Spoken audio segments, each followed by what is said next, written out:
Welcome to Simply Scratch Kitchen. Today we are making strawberry jam because I am fresh out and we're in the dead of winter. So I'm going to show you how to make strawberry jam at home, can it, and use frozen strawberries like you get at Sam's or Costco. It's a great time to get practicing on learning how to do canning before spring is here and you have lots of produce to put up. So I'm really excited. Thanks for joining me. Let's get into it. The awesome thing about water bath canning is that you don't need a lot of brand new expensive equipment to get started. You actually just need a large stock pot because we're not pressure canning. We don't need a pressure canner. You just need a large stock pot with a lid. You need to have about an inch of water covering your jars, so any pot that can do that will work perfectly fine. You're also going to want a little insert, a wire insert that you can put into here. Your pot might come with it. And a little hack for you is that if it doesn't come with one, you can pull that rack out of the bottom of your Instant Pot and use that as well. So you're just going to drop that in the bottom so that your jars are not touching directly on the heat. And then you're just going to need a large soup pan for actually making your jam in. I've already got water boiling in my stock pot because that sometimes takes a while, so I always get that going before I start anything else with my jam, just so I'm not waiting on that to boil even after my jam is cooked and ready to be canned. I have pretty hard water, so in any canning project I always add a splash of just white distilled vinegar to my boiling water, and that keeps my jars from getting buildup on them and that you have to clean off later. So you just want to watch your water, and if it starts getting too low, just add another kettle of water to it, and you want to keep that water level high and ready for when you start to can your jam. The next thing I always do is get my jars ready, so those are ready when my jam is ready. So I am going to be using a pint jar today, just because this is the amount of jam that my family will usually go through before the jam would go bad, so like 3 or 4 weeks. But if you are maybe just by yourself and you want to use these jelly jars, this is going to be a half of a pint, and so you can go through it a little bit faster without it going bad. You're probably going to want to have like 5 or 6 jars prepped and ready to go. I usually will use 4 pints and then just have an extra jelly jar ready to go in case I have a little extra jam that I just want to put in here and throw in the refrigerator. The next thing you want to get ready are your lids and your rings. So I use a lot of different lids. I've used the ball canning lids, and then I've got some that I'll link from Amazon that have been really great and a very good deal as well. And so when you can, you're going to activate this rubber portion on your seal, so you're not able to reuse these. So if you have some that you've already used, don't use those to can these today. Just get you some new ones, and then your rings you can reuse. So I just washed some that I already have. You want to get these nice and clean, hot soapy water, or you can run them in your dishwasher, but you don't actually have to boil these anymore. That used to be the recommendation, but now the lids will seal without you boiling them first. So if you see that in a recipe, you can skip over that part, but you do want to definitely make sure that they're nice and clean and ready to go. The last thing that you're going to need is pectin, because we're making jam. We obviously want it to set up really nicely. And there's 2 ways that you can go with your pectin. So for a long time I've used Sure-Gel. This is what my grandmother would always use. But I have shied away from it a little bit. You can easily get this at any grocery store, so if you're in a hurry, this is probably the way to go. But they've added ingredients to it that I don't love as much. And the other thing is, when you use Sure-Gel, you're gonna have to add like almost 7 cups of sugar to your jam. And with some of the fruits I use, I feel like it's just way too much. It makes it way too sweet. So I've actually got Pomona's Universal Pectin. This is a real citrus pectin, and it is only pectin, so it's not going to require the amount of sugar. In fact, today we're going to just use about a cup of honey. You can use honey in this as well, which is another reason I wanted to try it. I've not used it before, so today we're going to try it out and see how it works together. And I will link this. I've only been able to get this on Amazon or ordering it, so I don't think you can get this in most stores, but it gets here really quickly with Amazon. So again, I'm going to be using the Pomona's Universal Pectin. So when you open up the box, there's going to be a recipe card in here like this, and it's going to have a ton of different recipes on it. And obviously today we're going to be using the strawberry jam recipe. You want to be sure to use the recipe card that's in your pectin package. If you use Sure-Gel, it's going to have the same kind of card in there, because you need a really specific ratio of pectin to sweetener in order for your jam to set up. So you definitely don't want to just use a random recipe you found online. You want to follow the instructions in that pectin package to make sure it all turns out the way you want it to. So the way that you're going to mix up the pectin in this is going to be different than the Sure-Gel. So I've got a half a cup of water in a jar here, and then the recipe says to add a half teaspoon of this calcium powder to your water. So I'm going to measure that out, and then you just want a good tight lid on it. And then we're going to, it looks like the package it comes with is like exactly a half teaspoon. Okay, and then you're going to take your lid, a good seal on it, and you're going to just shake this water until it's all combined. And then we'll set it aside until it's time to add it to our jam mixture. So the next thing we're going to do is get our strawberries ready to go. We've got the pectin packet as well, so I'm just going to set that aside here for when we're ready to add it. Alright, so I'm going to start adding my frozen strawberries. You can cook them straight from frozen. The recipe calls for 4 cups of mashed fruit. This is not the same thing as 4 cups of whole fruit. So I usually will make a little extra, and I'm going to start by adding 6 cups of these frozen strawberries into the pot to make sure that we definitely get 4 cups of mashed fruit at the end of it. And, you know, if you have a little left over, just mix it into yogurt or top it on ice cream. It's no big deal.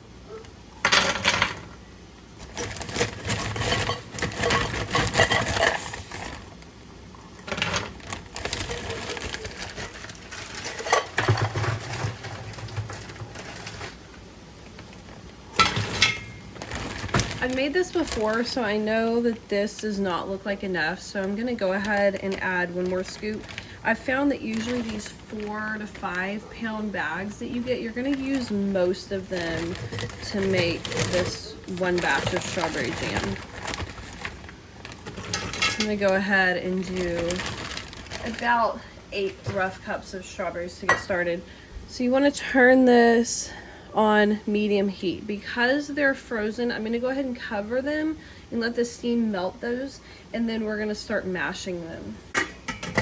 You just want to keep it on medium heat for now, because you don't obviously want your fruit to burn, and just check on it probably every minute or 2. That's the one thing that you will want to do, is really keep an eye on this jam while it's cooking, because we're dealing with sugar and fruit, and it can burn really quickly. I'm going to give this a quick stir and make sure nothing's getting too hot on the bottom of our pan. The strawberries are steaming up nicely, so they should be warming up pretty soon. I wanted to talk about a couple of canning safety things that can sometimes trip people up and make them not want to do canning. So this is why I love starting with water bath canning, because you're actually just canning high acid foods. And botulism spores, which is usually what makes people nervous, cannot grow in high acid foods. So that's why we're only canning them to the point of sealing the jars. We're not heating the food all the way through like you would with pressure canning. So the goal here is just to seal the jars so that there's no oxygen in there that can allow for bacteria to grow. And we really have like a double safety net here, because our item is canned, so it's going to stay good and shelf stable, but we're also using high acid foods where botulism can't exist. So these high acid foods are going to be things like fruit, so jams and jellies, canned fruit, juice, and things like apple butter or pear butter. Those can all be canned this way. You can also do tomatoes, some tomatoes. You gotta make sure you follow your recipe really to the letter to make sure you get your food acidic enough to water bath it. And then you can also do things that use a lot of vinegar, like pickles and pickled peppers and things like that. So this is a great place to start. You're not gonna have to worry about your food safety as long as you follow these instructions really well. And obviously, if your jar doesn't seal, it's not safe to sit on the shelf. You can put it in the refrigerator and eat it. And if you open your jar and it smells bad or it has mold, you know it's not safe to eat it. But people get worried about botulism because you can't see it or smell it, and you're not gonna have to worry about it with any of the items that we're making today. So it's a great place to get your feet wet and get started. Okay, our strawberries are starting to simmer, so this is where you really want to keep a good eye on them and start mashing them so that they do not burn. So we're just going to keep mashing these until they are fully cooked through and everything is liquid.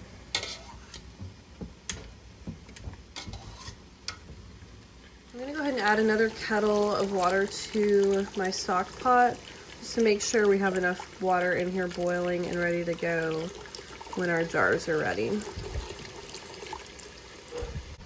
While you have some downtime with your fruit, go ahead and get everything else ready so that you're not trying to measure all of this when your fruit is boiling like at level 10 and you're worried about things burning. So this is your pectin package, and the recipe calls for 2 teaspoons of pectin. So I'm going to go ahead and just measure that out so it's all ready to go. And then this recipe calls for either 3/4 to 2 cups of sugar, or you can use honey. So that's what I'm going to be doing today, is trying out honey, because I haven't done that before, but I would love to be able to make jam with honey. So on your honey, you're going to do a 1/2 cup to 1 cup. So I am probably going to do around 3/4 of a cup, just because my kids are pretty used to sweeter jam. And I do think these frozen strawberries are going to be a little bit less sweet than what you would get when they're fresh and in season. So I'm going to use about 3/4 cup of honey.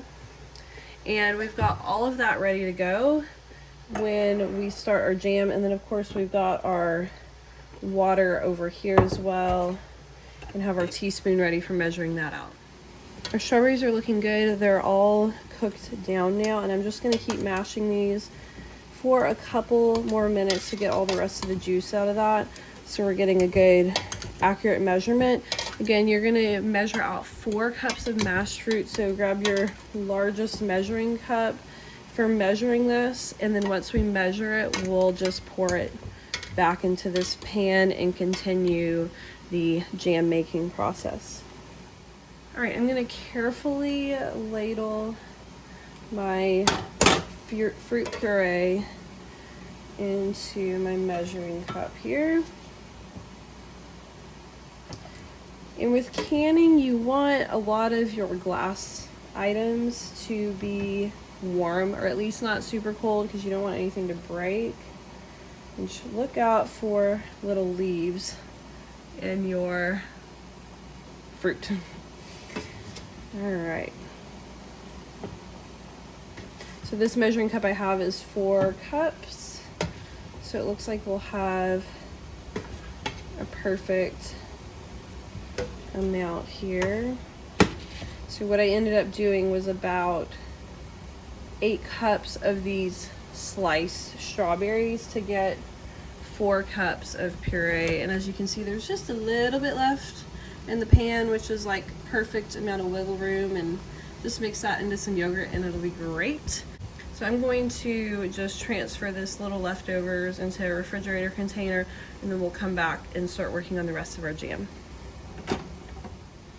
All right, we are ready for the fun part here. So if you need to read over your instructions one more time before we get going, be sure to do that. And we're gonna add our puree back to our pot. Make sure we get all of it out. And then we are gonna add our measurement of the calcium water to the fruit puree. So for strawberry jam, we need 2 teaspoons of this calcium water here. We're going to turn our mash back to about medium heat. And then I'm going to add our liquid now. I have a 1/2 teaspoon, so I'm just adding 4.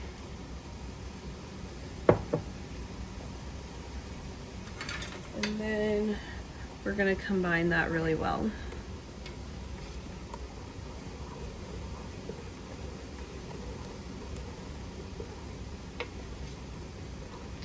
Now, if you're using Sure Gel, at this point, you're basically just going to be adding your pectin and sugar. So there's just a quick additional step here. So that is mixed together, and then you're going to mix your pectin into your sugar and honey, and you're going to combine that before we add it to the fruit. So I'm going to mix that. Okay, so now that we have mixed that together, it was not hard at all. I thought it might be kind of hard to stir into honey, but it wasn't. So we are going to now bring our strawberries to a full boil right here.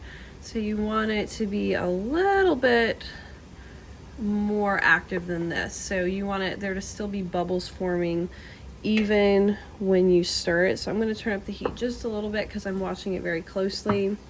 And we're going to get that to a full boil before you add your sweetener and your pectin. So right now all we've got in here is our strawberries and that calcium water.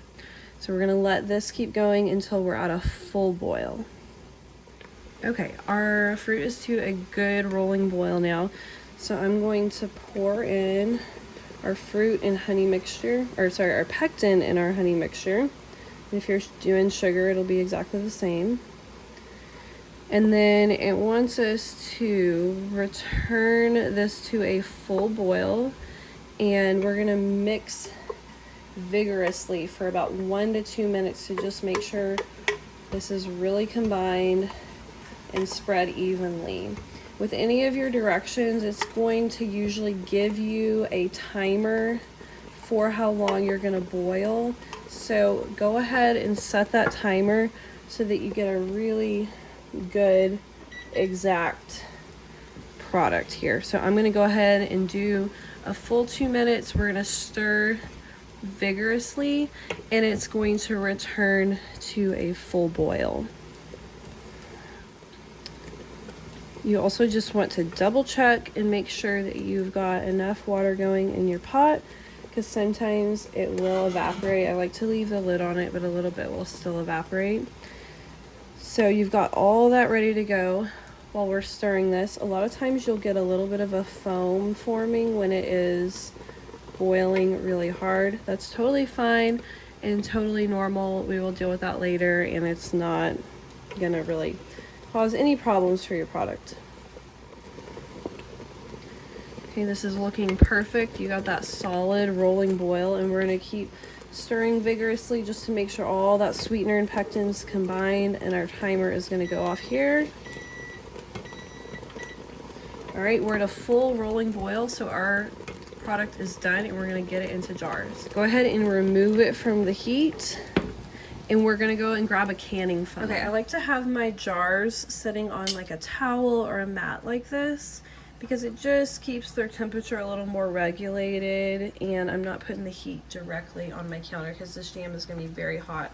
So we've got a canning funnel. This will just come with any basic canning kit that you buy, or you can buy metal ones as well, which I would really like to do soon. And we're going to just start ladling our jam into the jars.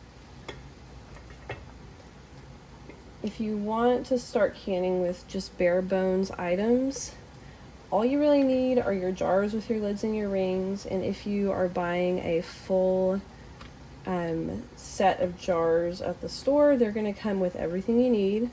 And then you really just need a canning funnel. This is very important because otherwise you're going to make a big mess on the sides of your jars.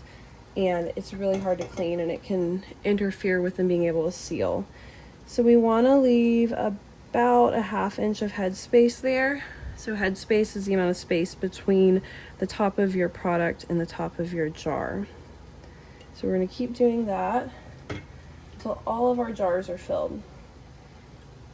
If you follow the recipe, you should get a pretty consistent amount of product, but I have definitely had some variation in how much I get, you know, just depending on my strawberries.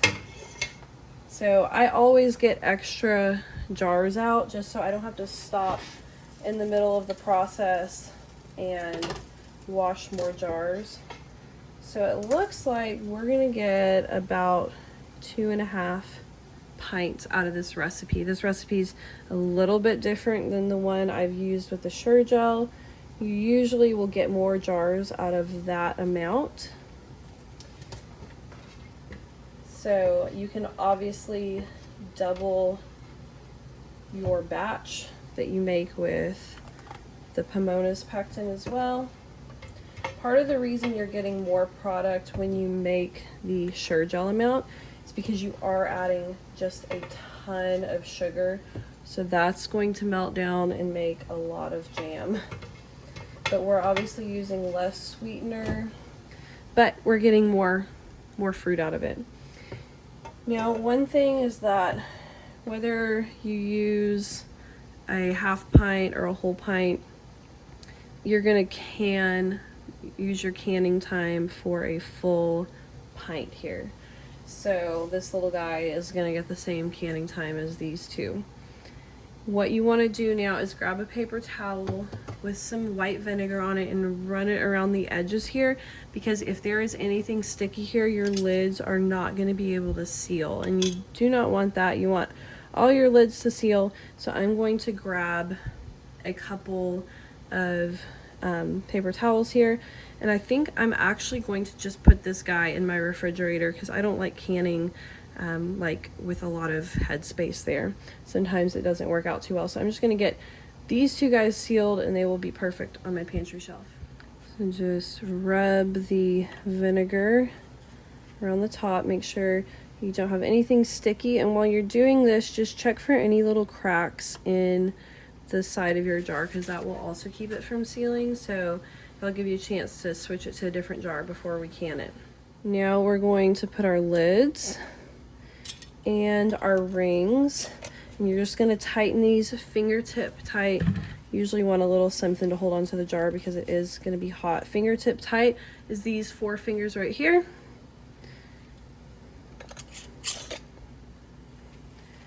And these are ready to go. As far as other essential items, a can grabber, jar grabber, is essential in my opinion. I used to try and use tongs and burned myself multiple times, so don't do that. Just grab one of these. They're very cheap, and they will come in a little canning kit as well. Okay, we're gonna very gently add our jars to our boiling pot of water, and as you can see, the water is just barely coming up over the top of the jars, and we want it to be 1 inch. So I'm gonna add 1 more kettle of boiling water. Having a kettle going while you're doing this makes it a lot easier. So I'm going to add 1 more kettle, and they should be good to go. Don't worry about them sitting in the water while it's boiling.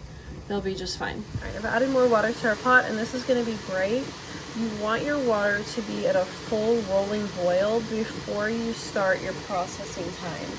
So check your recipe. My jars are going to be boiling for 10 minutes, but you're going to add some time onto that if you're at a higher elevation. I am pretty much at sea level, so I'm always using that amount of time, but double check your recipe because your processing time is going to be different depending on your elevation.